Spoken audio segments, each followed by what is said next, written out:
Намалување на невработеноста по 3% годишно, стимулирање на пораст на платите, борба за секое работно место, продолжување на субвенционирањето на придонесите за фирмите и на активните мерки за вработување, подршка за вработување на младите се само дел од мерките што планира да ги спроведе владата за овој мандат во насока на подобрување на животниот стандард на граѓаните.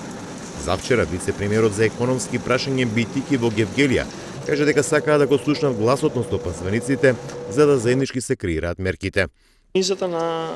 разговори кои што ги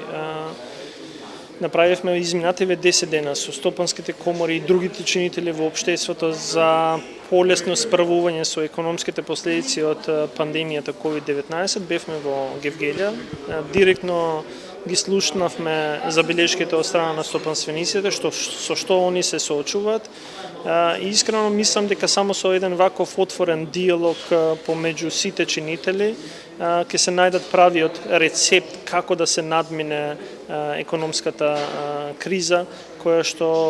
за жал не е човечки фактор во прашање, туку е еден здравствен проблем кој што ја има направено. Ние денеска разговаравме за специфичностите на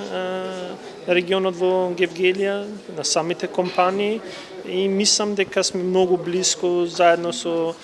другите чинители да најдеме и направиме добар економски пакет.